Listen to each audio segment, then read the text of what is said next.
Today, I'm going to talk about our work, dating back a number of years now, I guess, looking at training large-scale language models for biology and specifically for proteins. So, okay, there we go. And so I guess this is a room of biologists and computational biologists. So these are things that I don't necessarily need to say, but I think it's really worth pointing out the importance of proteins and really the potential for being able to understand them, design them, and really make them programmable in the way that other systems that we create are programmable. So the panel on the left shows example of a checkpoint inhibitor. So this has been really a revolutionary treatment for cancer. It's a protein which blocks the ability of the immune system to of tumors to evade the immune system.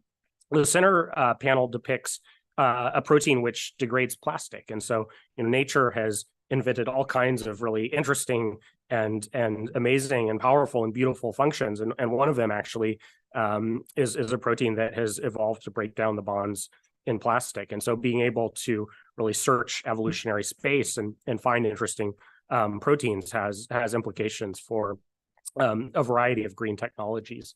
And then the panel on the right-hand side depicts rubisco, which is one of the most abundant enzymes on Earth.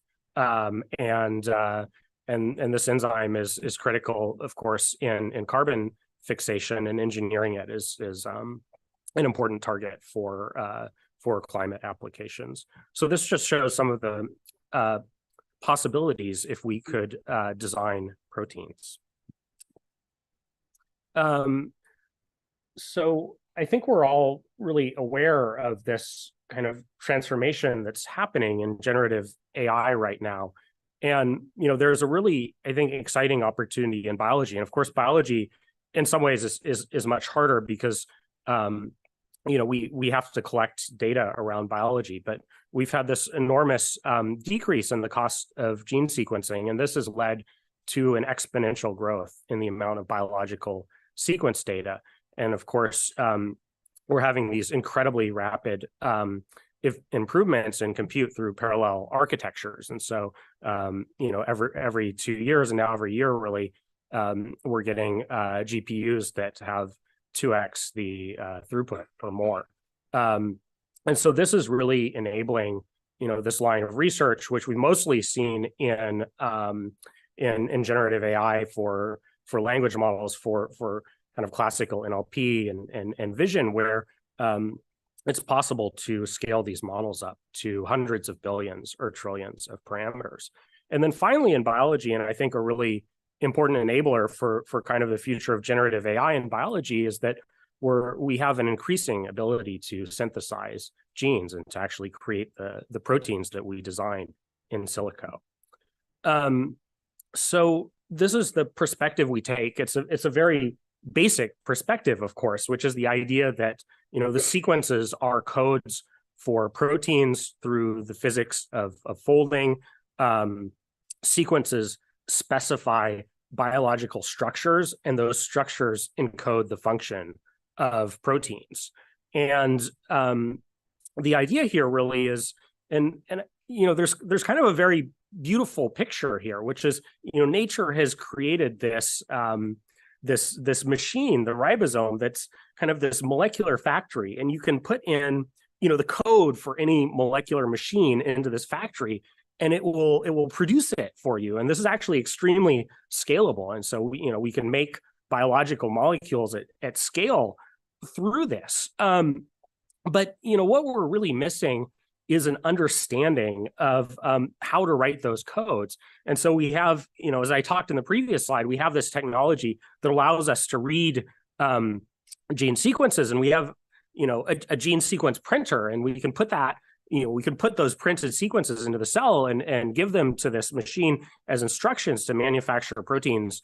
But what we really don't have a deep understanding of is kind of the fundamental kind of coding language that these molecules are written in. So the question is, could artificial intelligence be a way to really develop an understanding of that? And so the approach that we're going to take here is really this very simple approach. It's the same approach that's being used to train language models for text and video prediction models, and a number of different types of generative AI applications. And it's an idea that's called self-supervision, and basically the idea is really learning from the patterns in the data, learning to reconstruct the data.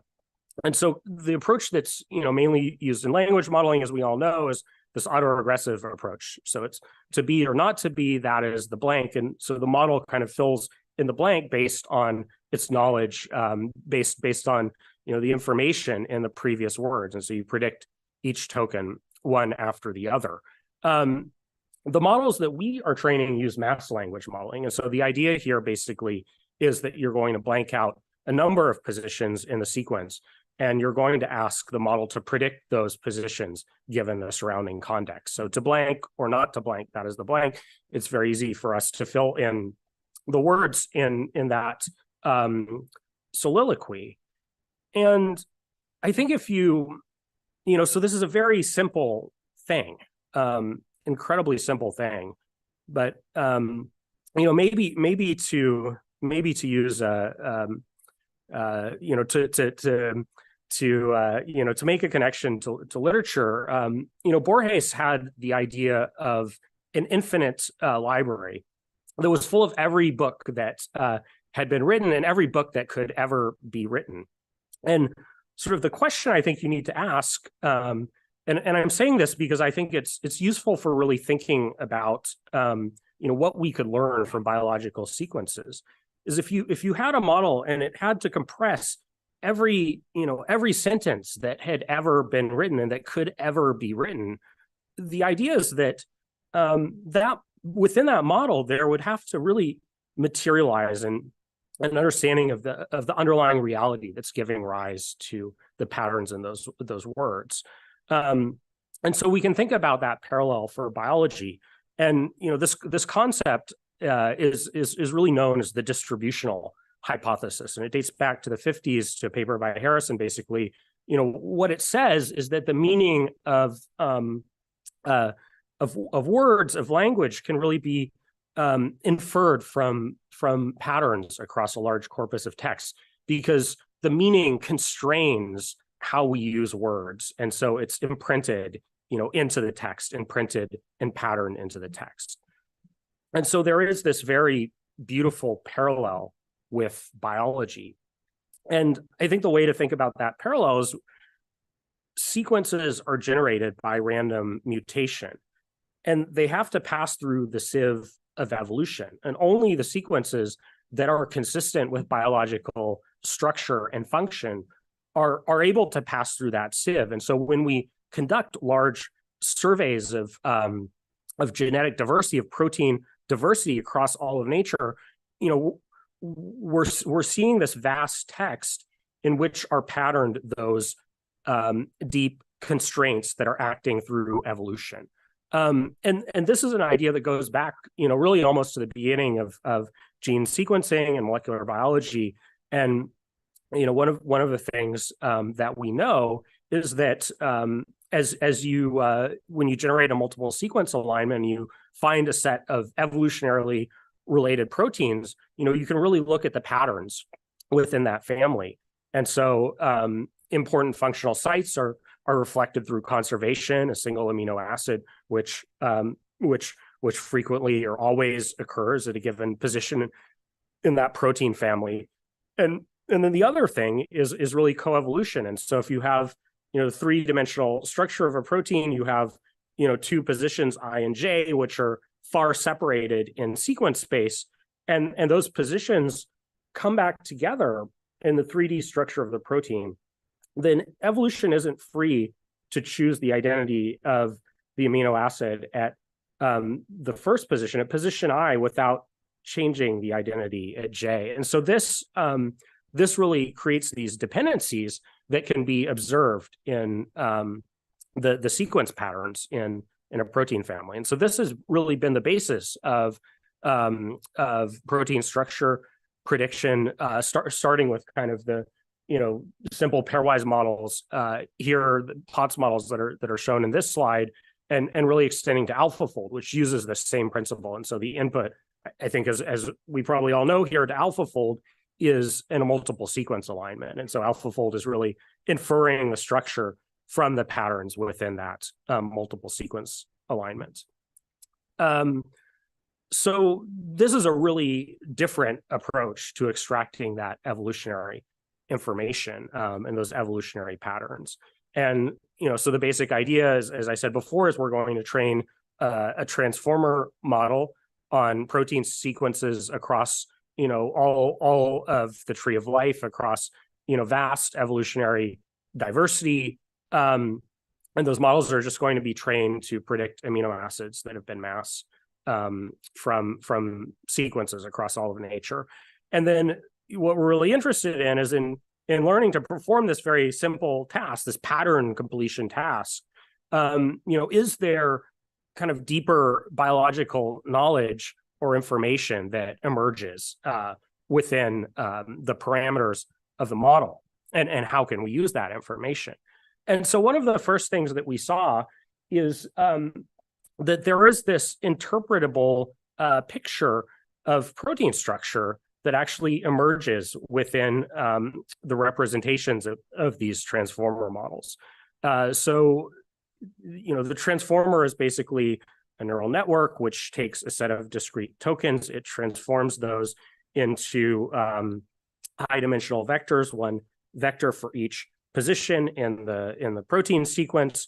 And the key kind of mechanism within the transformer is something that's called self-attention, which is really an operation which basically, I think really the best way to have intuition about it is it's an operation that learns to synthesize a graph.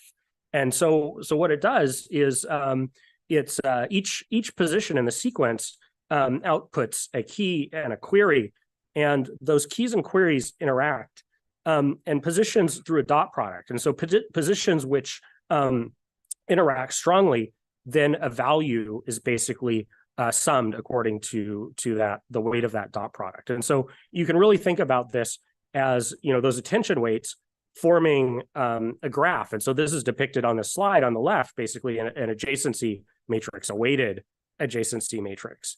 And then information from each node will be summed across those edges.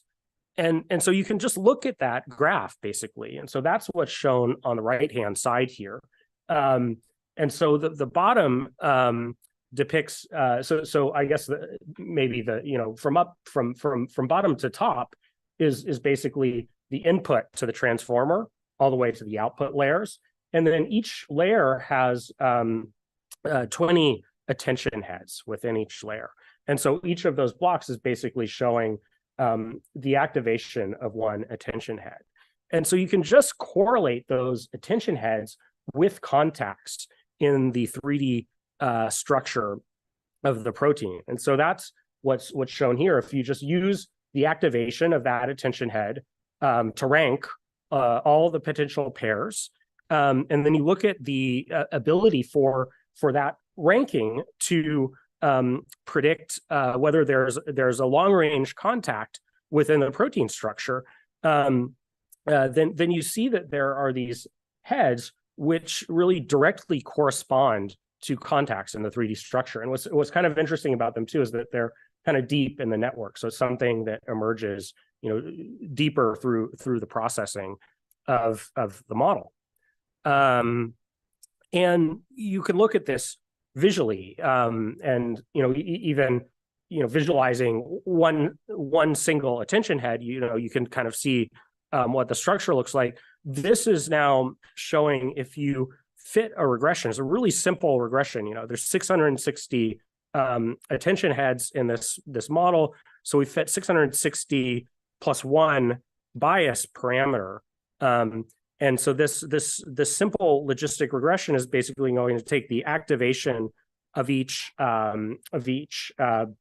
attention head for a given pair of positions in the protein, and it's going to output the probability that there's a contact. And so you can actually get a state-of-the-art unsupervised contact predictor from this. That's just, you basically project it out of the model in this way.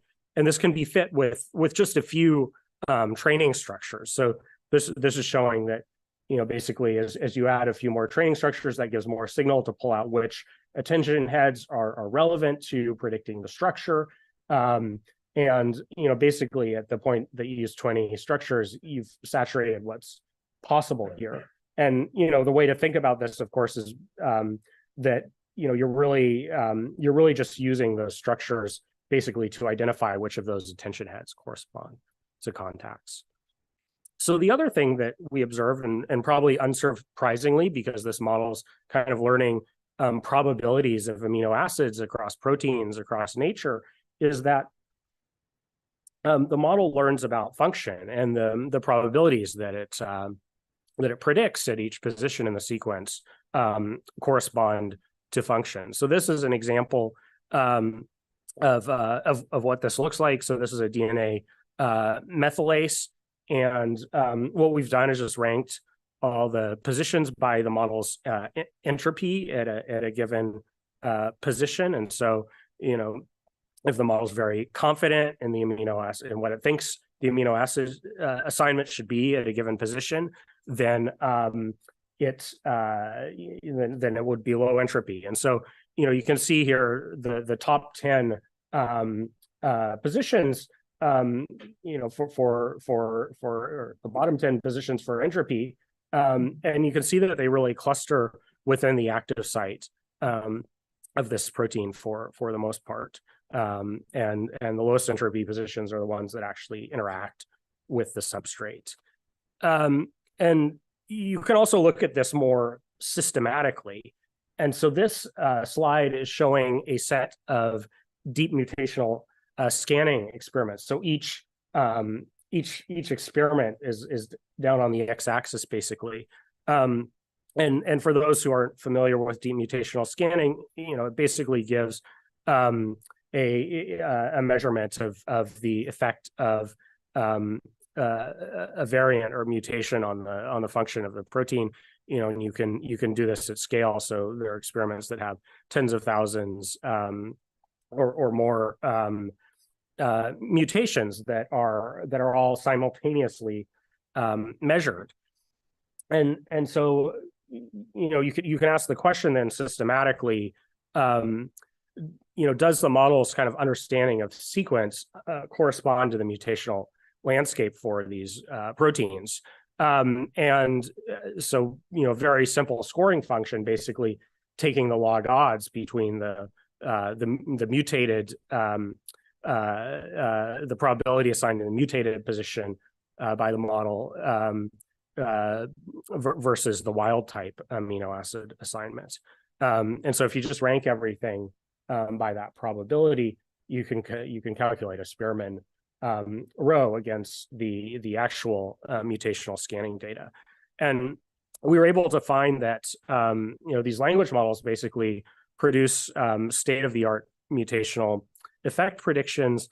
And what's really interesting about this is it's really fully unsupervised, and it's also zero shot. So after you've kind of performed training at scale, you can input a new protein sequence, and you don't need to perform more optimization or learning or gradient steps. The model's just inferring the landscape from what it has learned. And I want to highlight some work. This is not from our team. This is actually totally independent work by Brandis et al. and Vasilis Netronis's group. And they were actually able then to employ this approach to score the clinical effect of mutations in protein sequence. And they found that just directly using ESM1B here produces state-of-the-art predictions of the clinical effects of mutations. So it's a really cool paper if you want to check it out. So turning back to structure, I guess it's now the summer before last, we performed a scaling study on these protein language models, and we created a family of of models, ESM2, from 8 million to 15 billion parameters. And so this plot is really showing what happens as you scale these models up. And the value on the y-axis here is the long-range precision at L, and it's calculated using that same linear projection that I showed before. So we're just really kind of looking at how much kind of low-resolution structural information materializes within the model as we scale it up. And I think there's two things to call attention to here.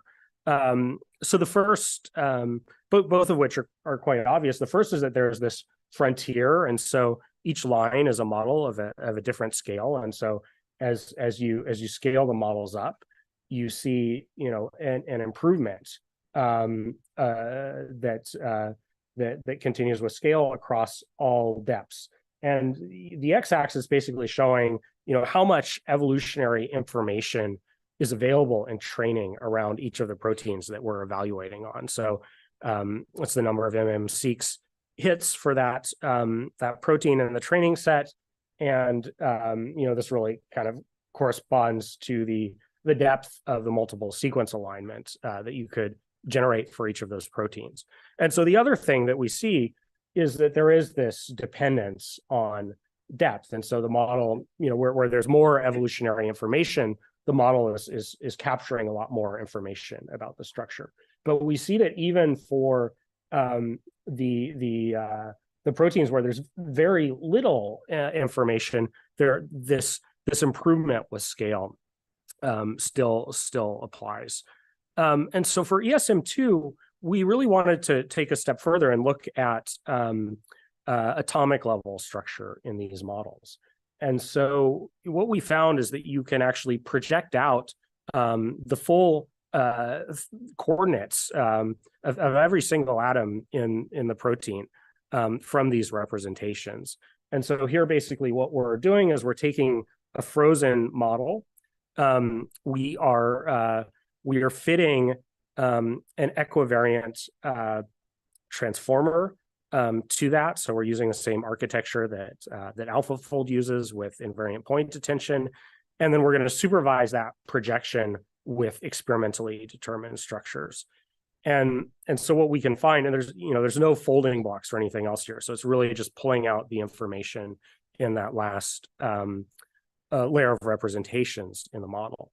And so what you can see here is that this is an example from a temporally held out test set of chemioproteins that, as we increase the scale of the model, more and more kind of atomic level information emerges to the point that you can get a very good low RMSD structure prediction just through this projection. And so we were able to use this then to create a method for structure prediction that really makes its inferences from an individual sequence. And so this is the key distinction from AlphaFold, of course, is that AlphaFold the first step is kind of performing this search, constructing a multiple sequence alignment. And it's that multiple sequence alignment which is the input into the model. And this allows for very accurate predictions. It comes at the cost of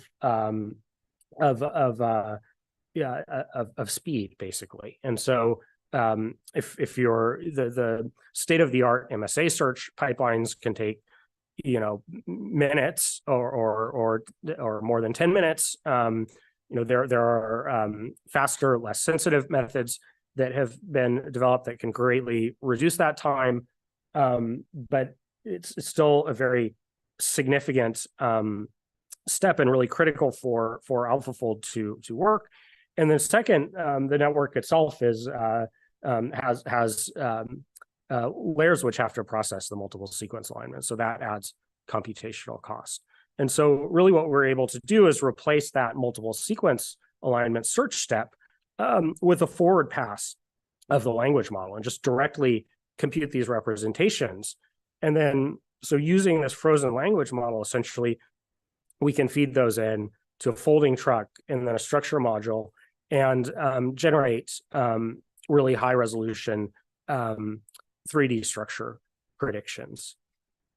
And this is what it looks like. So the accuracy approaches that, or really matches that of AlphaFold for many proteins. On the Cameo test set, we're a little bit better than Rosetta Fold, a little bit worse than AlphaFold. On Cas14, there's more of a gap.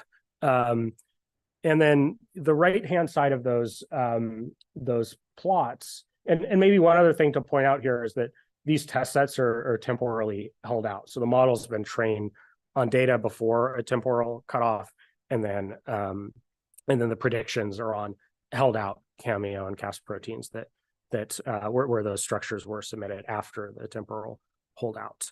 And so if you perform the ablation where Rosetta Fold or AlphaFold, you remove the MSA and you use them in a single sequence mode, you see that there's a really big degradation in performance. And obviously AlphaFold and Rosetta Fold haven't been trained in this way, so that's out of distribution for them. So you wouldn't expect them to perform well in that setting. But this setting is relevant for protein design, where there's interest in really putting a model basically within the inner loop of a design algorithm. And there, you really need to design the individual single sequence. So having a fast and highly accurate structure prediction method is really critical there. And similarly to AlphaFold, the model kind of has this in context learning of protein interactions. So even though we supervise on single chains, we can make predictions for complexes.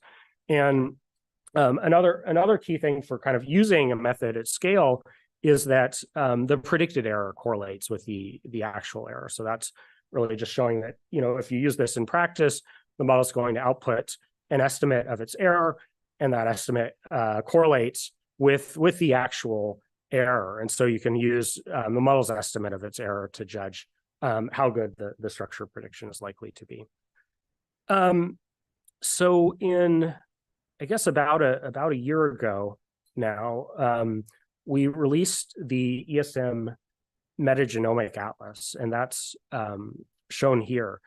And ESM Fold is 60x faster in inference than AlphaFold, up to 60x faster. And of course, it removes that MSA generation step. So you can generate structure predictions at scale with this approach.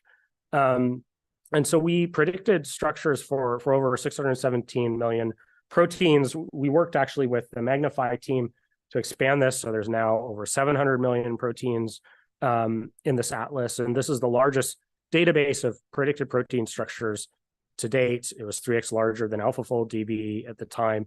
And it covers essentially all of Magnify, which is a metagenomic resource created by EBI. And these are, of course, some of the least understood proteins in the world, and we know very little about their structure and function. And so this is really the first survey at scale of these structures. All of this is available in on a website, esmatlas.com. You can go to and you can search by sequence and by structure. You can also use ESM Fold to fold proteins. Okay, I'm going to switch topics now to talk about generalization and using these models to design proteins. So really using these models generatively. And so far I've really been talking about representation learning, kind of understanding what you get from this very simple self-supervision and what biology these models capture. And the plot that basically shows that frontier and the dependence on MSA depth might lead you to conclude that these models can't generalize, because you would look at the low depth proteins, and of course, if you want to move outside the space of natural proteins, by definition, those proteins will have empty multiple sequence alignments. So that plot might lead you to conclude that these models are going to be useful in areas of protein space which are well understood, but they will not be useful as soon as we try to go beyond that. So we really wanted to look at this in a rigorous way. This is a picture of sequence space. There's a great great review by Pa-Su Huang and David Baker that I think first kind of drew this picture. And the idea is that sequence space, of course, is exponentially, astronomically large, and evolution, even evolution with its billions of years of opportunity to search this space has really only been able to visit some relatively small part of it. But of course, many of the protein functions and structures that we may want to create would be in a space that evolution has not visited, and you might have to run evolution many different times for it to ever reach that space at all. And so, the question is basically, can these models generalize outside of the natural protein families that they've been trained on? And so we're going to construct a very simple generative model here.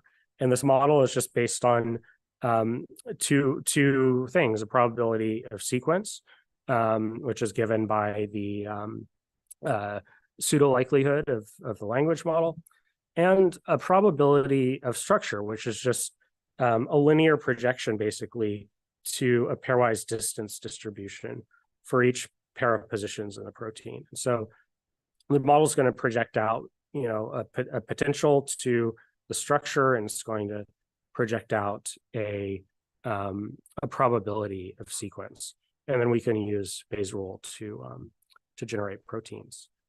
So this is showing now what this looks like when you apply the model generatively, and what we're really doing here is, alternatingly sampling a sequence conditioned on a structure, and then a structure conditioned on a sequence, and descending this energy. And when the model kind of reaches an energy well, at the bottom of that well is a protein, and a protein sequence, and then we're using AlphaFold as an oracle basically. So we're not using any information from AlphaFold, but we're taking that sequence, we're passing it into AlphaFold to get a prediction of the structure. And so these models can really explore a wide space of protein structures. This is just basically a plot of that structure space. I think it's constructed with t-SNE. And there's a diversity of proteins that are generated, everything from all alpha to all beta to alpha and beta proteins. And then overlaid on the plot is the sequence identity to the nearest natural protein. And so you can see that these generations, they really cover the natural space, but they also go beyond that. And so there are proteins here which are really distinct from natural proteins.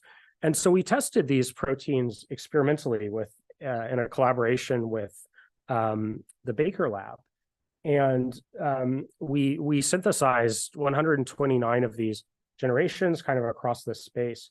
And then we look at two things. We look at solubility, and then we look at the presence of a well-folded monomeric species by size exclusion chromatography. So really basically, we're looking for elution at the right molecular radius, and that is indicative of a well-folded monomeric species.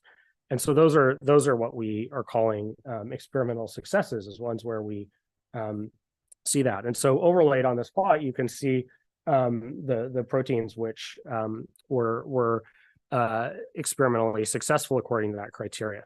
And then this is just to show, that it's really covering a variety of secondary structure compositions. But now getting to that key question, which I began this part of the talk with, the question of, can these models really generalize? This map is showing kind of the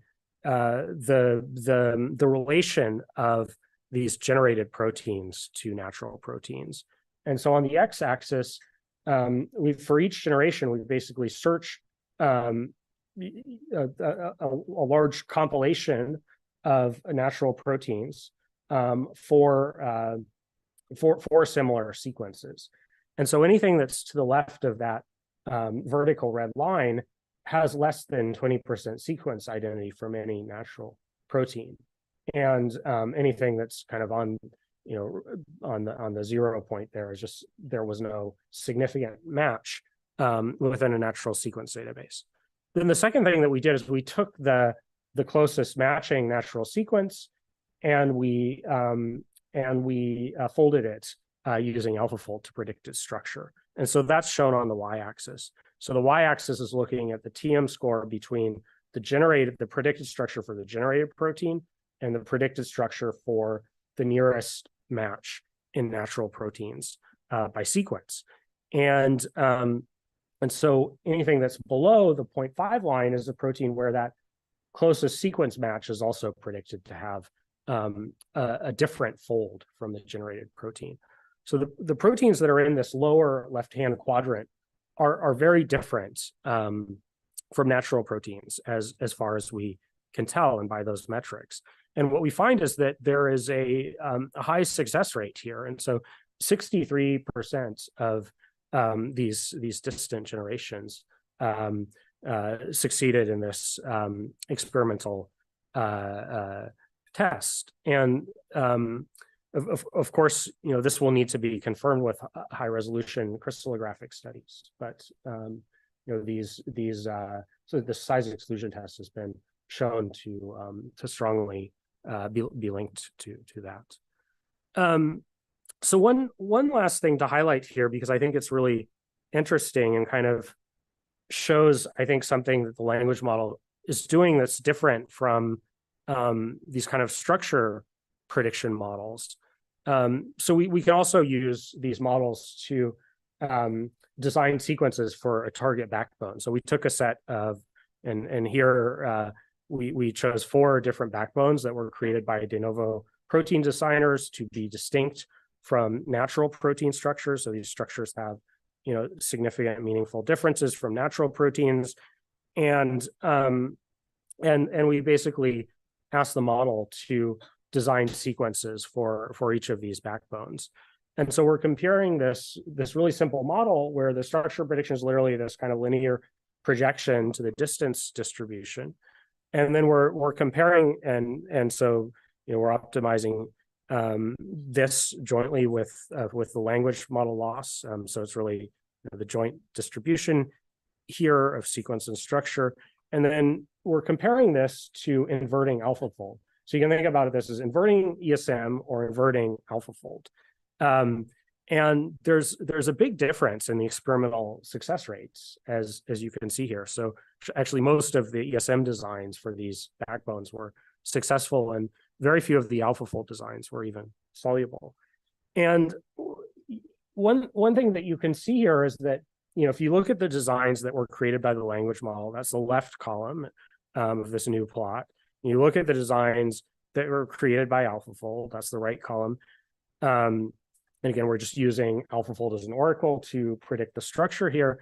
And then we're overlaying AlphaFold's PLDDT at each position. So how confident is it in its prediction for each position?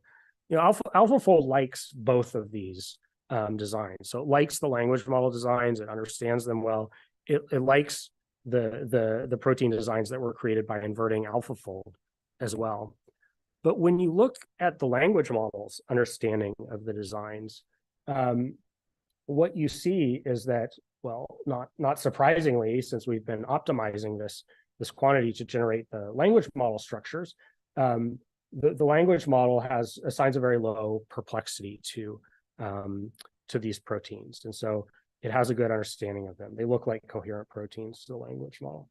But when you put in the designs which have been inverted by, produced by AlphaFold inversion into the language model, what you see is very high perplexities. And so this is really saying that the language model doesn't think that these sequences are very likely.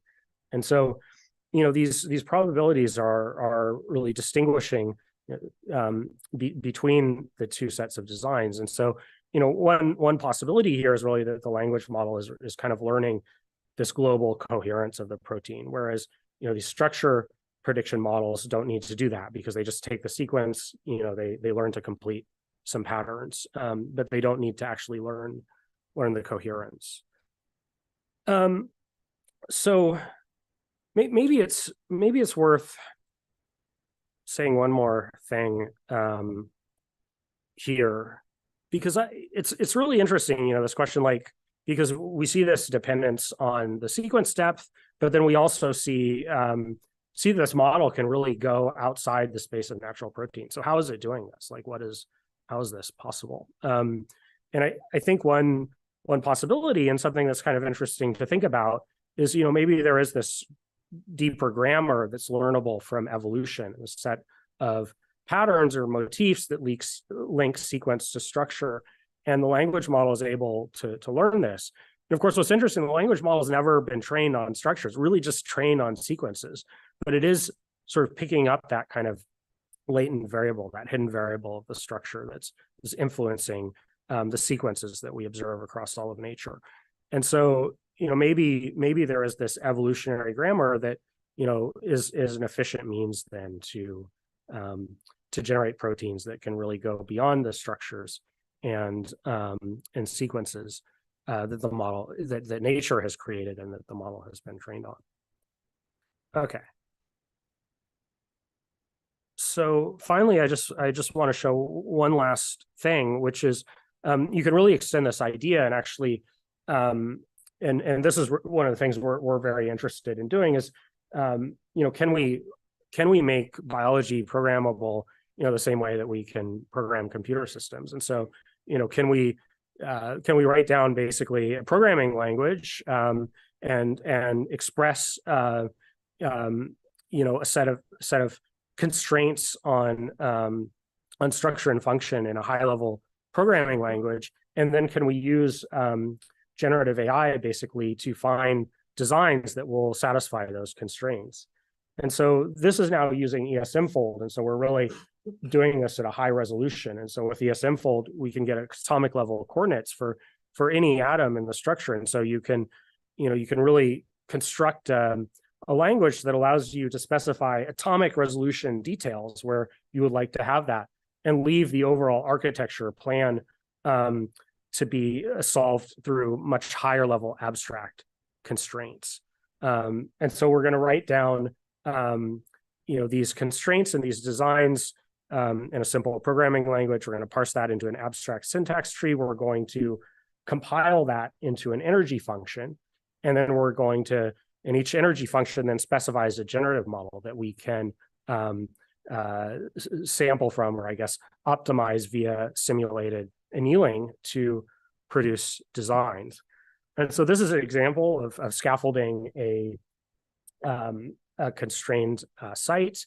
And so the idea basically here is the region in blue, we've specified the atomic level coordinates of each of the side chains in this binding site. And then we're asking the model to find a scaffold that holds those two alpha helices in the correct orientation relative to one another, and also holds the side chains in the right places. And so, this is just an example of what that type of design looks like. And then you can specify these higher level constraints on the structure, such as symmetries, which are shown here. You can generate larger proteins and assemblies. So the left one has 450 amino acids. The second has 600 amino acids, and the last two have 720 amino acids. And all of these have these program symmetries. And you can design very complex symmetries. For example, a symmetric protein that, or complex structures, a symmetric protein that has 3 binding sites, for example, symmetrically arranged, or proteins that have multiple subunits with different internal symmetries. So yeah, I want to leave with just one final thought. And so, I think we're seeing across generative AI and unsupervised learning, and this idea is coming increasingly to the forefront.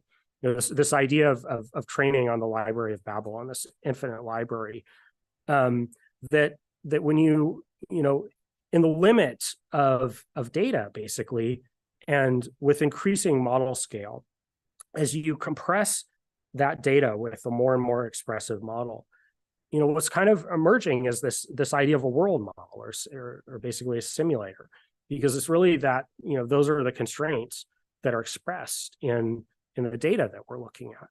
And so in biology, I think what we can really think about these models as doing is learning emergent simulators of the data that they are modeling.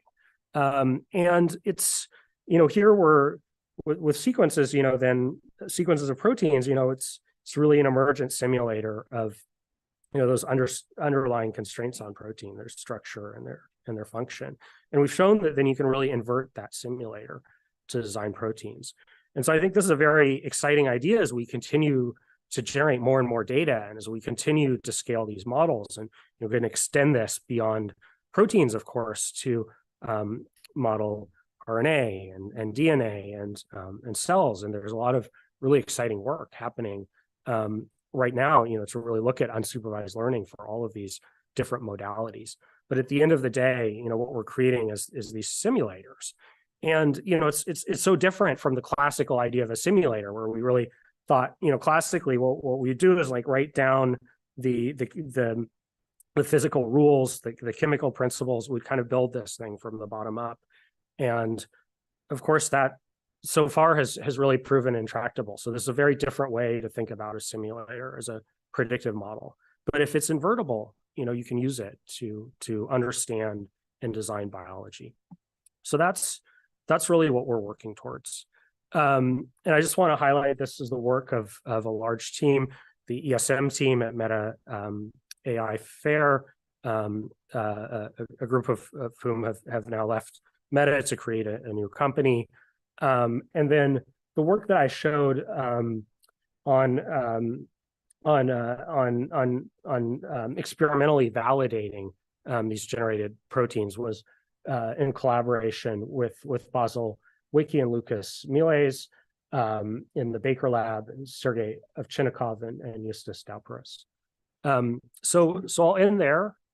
I have a couple minutes, I think, to take questions. Okay.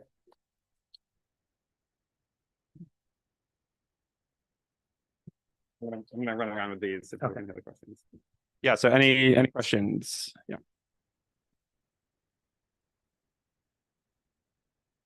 Yeah, I was just wondering with these generated proteins, did you get any sense how they would actually function in a living cell? So we've not looked at function yet. We really wanted to start with structure because we can look, rigorously kind of at this question of generalization, but of course, function will be the next step.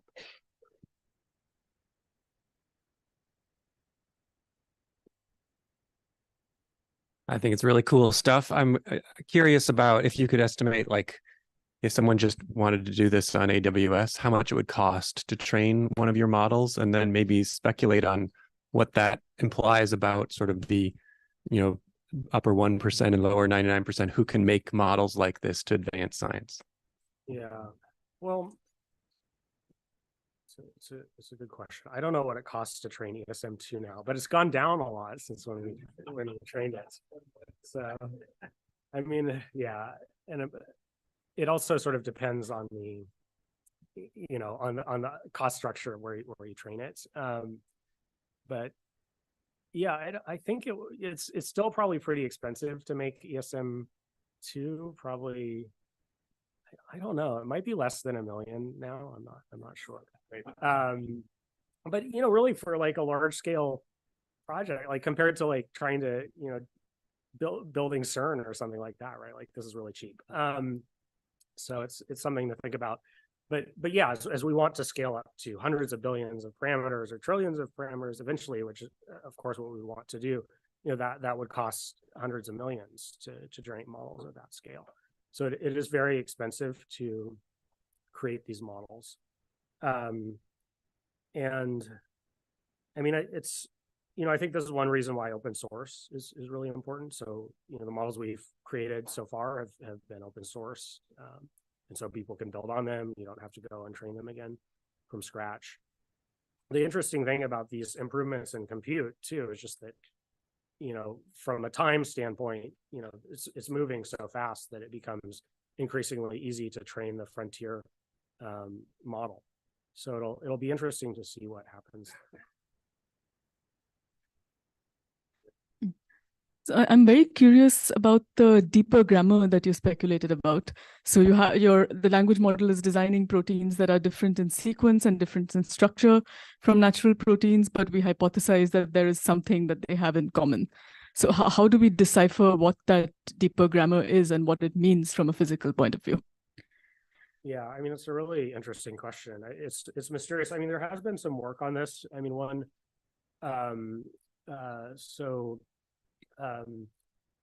Georg Gregorian's group has several papers on the idea of terms, which are kind of these motifs which link sequence to structure and have been used across evolution. And so,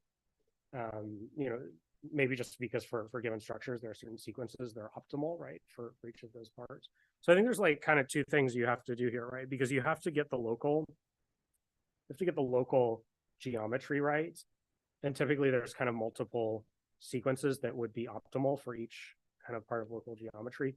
And you have this kind of global coherence problem where you have to then, I think, like assemble each of those local motifs in a way that leads to the overall fold being realized. So you need to assemble them in some kind of coherent or compatible way, and out of the set of choices that are possible in every position, pick the ones that are consistent with kind of a structure, a sequence where its energy minimum through folding is kind of the structure that you're trying to design. So it's a super hard problem, and I don't think it can be solved just by picking the locally optimal motif at each position. And so I think the model kind of has to do two things. It has to understand like that locally optimal set of assignments, but then it has to understand how to kind of put that together coherently. So